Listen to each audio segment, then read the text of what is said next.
Hare Krishna devotees, welcome to our Srimad Bhagavatam Stutis series. Today's shloka is shloka number 11 of Dhruva Stuti from chapter 9, canto 4. Bhaktim muhuh pravahatam tvayi me prasangah. Bhaktim muhuh pravahatam tvayi me prasangah. Bhuyad anantamahatam amalashayanam. Bhuyad anantamahatam amalashayanam. Yenanjasolbanam uruvyasanam bhavaddi. Yenanjasolbanam uruvyasanam bhavabdhim.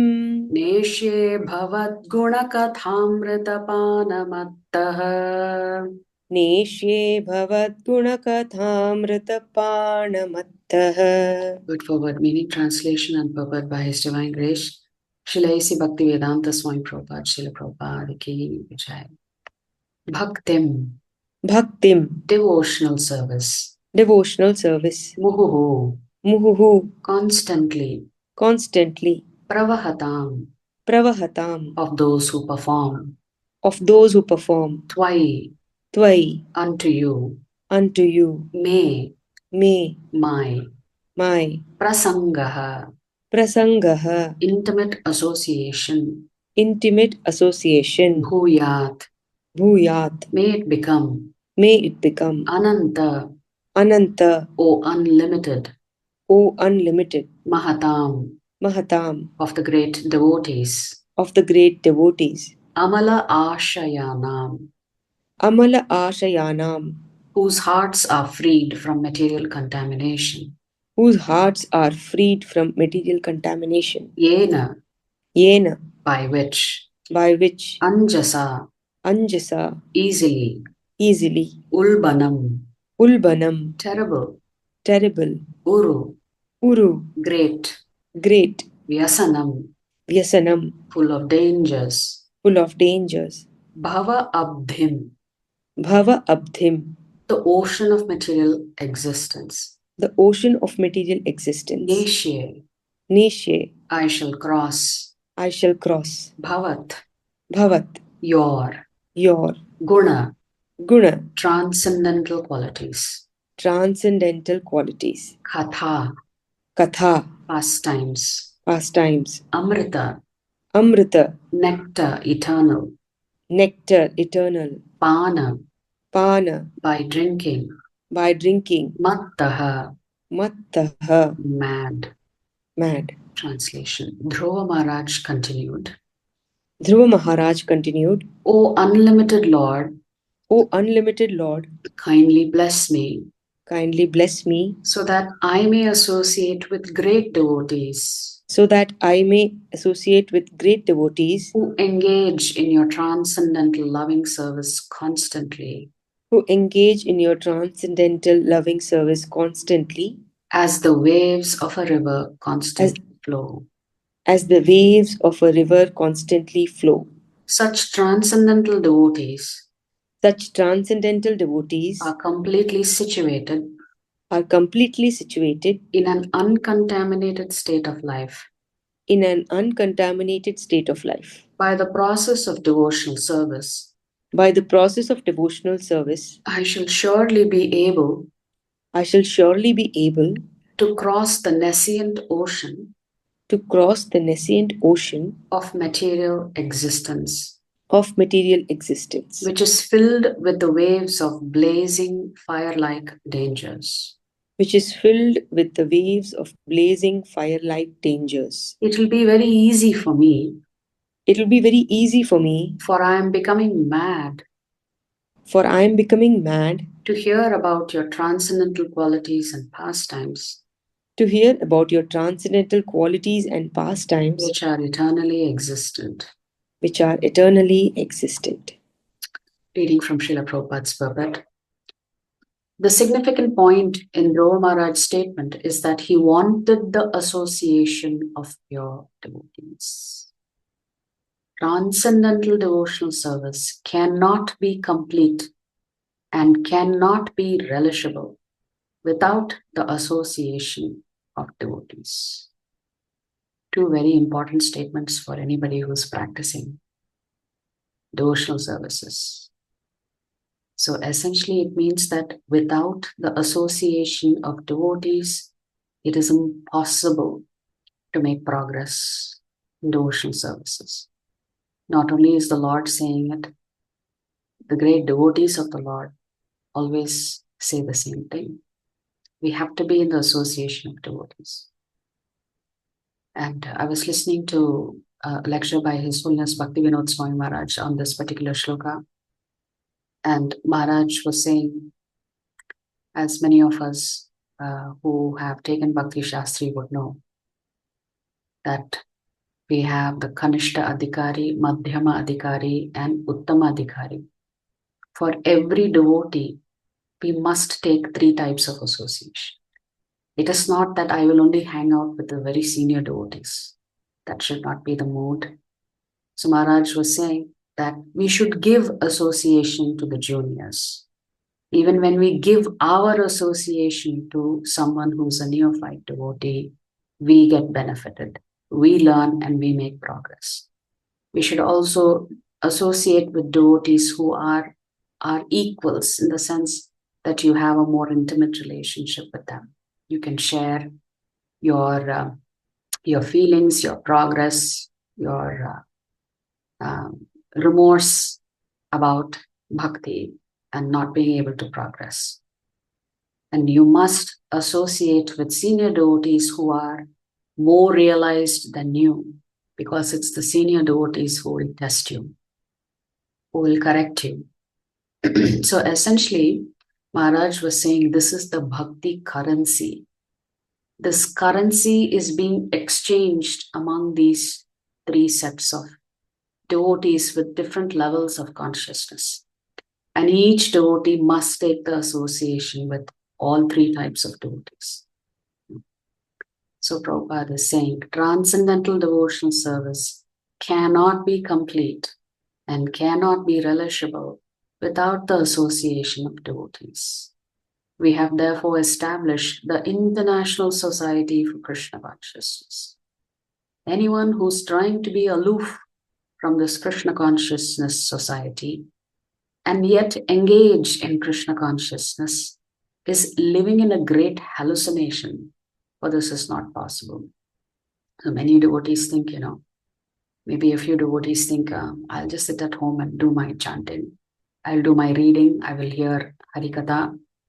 I don't want to be engaged in the temple because I may come into conflict. There may be misunderstandings, and therefore I need to protect my own devotional service, and I'll just stay away. Prabhupada says such thinking is a hallucination, because you really cannot practice Krishna consciousness unless you are in the association of devotees. From this statement by Dhruva Maharaj, it is clear that unless one is associated with devotees, his devotional service does not mature. It does not become distinct from material activities, in the sense that it may just become a ritual for you, but you will not make progress, in the sense that your consciousness will not be constantly elevated if you're doing it alone. Because we are not pure devotees to do bhajan in the forest on our own, or even bhajan at home on our own. It's not possible. Because Maya invades our space so much that, as we heard a few days ago, that if we don't have the anxiety to use our body, mind, and speech in the service of Krishna, then Maya will use our body, mind, and speech to destroy us. So it's not a small thing. We have to take it seriously. And Prabhupada quotes a verse from Canto 3, chapter 25, shloka number 25. And I will just read that verse because that's a beautiful verse. So those who are doing Bhakti Vaibhav would have memorized this verse. Satam prasangan mama virya samvidah bhavanti hrit karna rasayanah katah tadjoshanadashvapavarga vartmani Shraddharatir bhaktiranukrameshyati. I will read the translation of this particular verse given by Prabhupada. In the association of pure devotees, discussion of the pastimes and activities of the Supreme Personality of Godhead is very pleasing and satisfying to the ear and the heart. By cultivating such knowledge, one gradually becomes advanced on the path of liberation, and thereafter he is freed, and his attraction becomes fixed. Then real devotion and devotional service begin. That means without association, your devotional service has not even begun. So Prabhupada writes in the purport, the Lord says, Satam prasangan mama virya samvidaha bhavanti hritkarna rasayanaha. Only in the association of pure devotees can the words of Lord Krishna be fully potent and relishable to the heart and ear. Dhruva Maharaj explicitly wanted the association of devotees. That association in devotional activities is just like the waves of an incessantly flowing river. In our Krishna Consciousness Society, we have full engagement 24 hours a day. Every moment of our time is always busily engaged in the service of the Lord. This is called the incessant flow of devotional service. I can personally attest to this because after coming into the temple to do seva, you just become absorbed in seva. You become absorbed in thinking, okay, how can we bring more souls into the temple? How can we reach out and do outreach efforts to bring more people to the temple, or to take the words of Krishna into their homes, into their offices? So you're constantly thinking and meditating upon how you can give back to the community, because you have received so much from Srila Prabhupada and all of the Vaishnavas. So 24/7, you can keep thinking about how you want to expand this movement. How do you want to reach out to more people? How to engage more neophytes in services? So you are all the time thinking about how to expand, how to contribute in your own small way. It is not that we are powerful like Srila Prabhupada, but we can certainly seek the empowerment of other devotees, seek the empowerment from Srila Prabhupada, from our Guru, to fulfill the desires of the Guru Parampara. So Prabhupada writes, a Mayavadi philosopher may question us. You may be very happy in the association of devotees, but what is your plan for crossing the ocean of material existence? Dhruva Maharaj's answer is that it is not very difficult. He clearly says that this ocean can be crossed very easily if one simply becomes mad to hear the glories of the Lord. Bhavat Guna Katha. For anyone who persistently engages in hearing the topics of the Lord from Srimad Bhagavatam, Srimad Bhagavatam, and Chaitanya Charitamrita, and who's actually addicted to this process, just as one becomes addicted to intoxicants, it is very easy to cross the nescience of material existence. The ocean of material nescience is compared to a blazing fire. But to a devotee, this blazing fire is insignificant because he is completely absorbed in devotional service. Although the material world is blazing fire, to a devotee it appears full of pleasure. Vishwam Purna Sukhayate. The purpose of this statement by Dhruva Maharaj is that devotional service in the association of devotees is the cause of the development of further devotional service.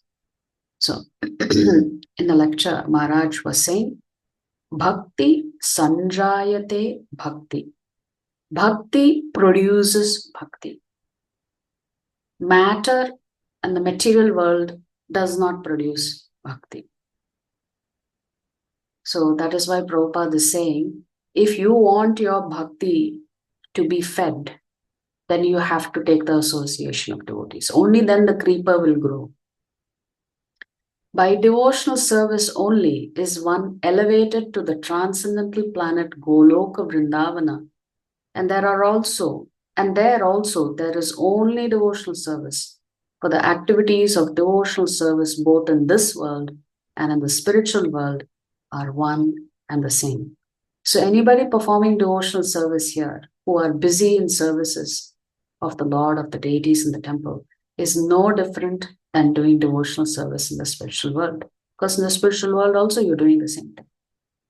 Except in the spiritual world, perhaps you're not preaching. Because you don't have an opportunity to preach in the spiritual world because everybody is a devotee, right? So everybody is just engaged in services.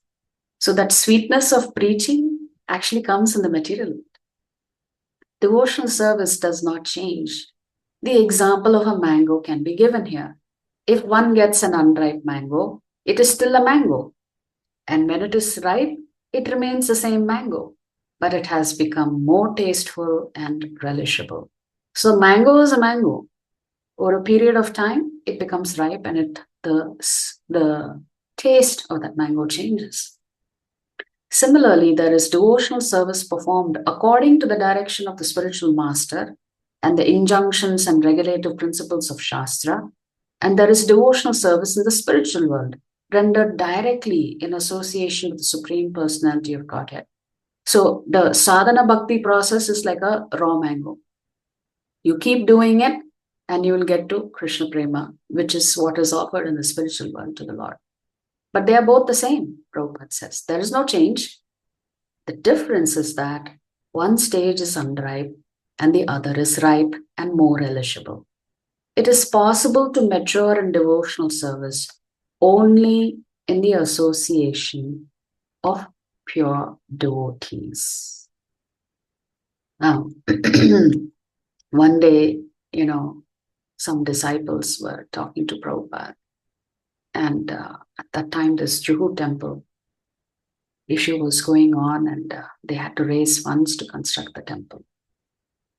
And because some of them are Westerners, one such disciple of Prabhupada said, I just cannot work in India. I cannot be in India because everybody just is looking to cheat you. And that was the statement made by a disciple of Prabhupada to Prabhupada. And Prabhupada said, oh, I'm an Indian, and don't you think I have cheated you? The disciple was shocked. Prabhupada says, I cheated you.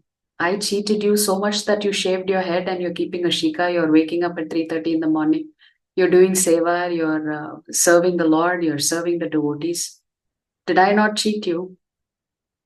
So Prabhupada was joking that, in devotional service, you will come across struggles and challenges, but that should not be the reason to quit devotional service and run away and be in a safe space. So essentially, what Dhruva Maharaj is saying here is bhakti produces bhakti. And if you want your devotional services to grow, you must take the association of other devotees. Without that, how will the creeper grow? The bhakti is not considered a tree. It is considered a creeper. And a creeper is always dependent on some other object to latch onto so it can grow. So for a devotee, we have to latch on to other devotees if we want to make progress spiritually. It's not possible for the creeper to grow on its own without any support system. That support system, that bhakti currency, comes in the association of senior Vaishnavas, of equals, and also of people who are new to this process. So that's the essence of the shloka. That association is very, very important. If you like our videos, please subscribe to our channel and turn on the bell notification. If you'd like to join our classes every day, please check the details in the description section of this video. We look forward to serving you.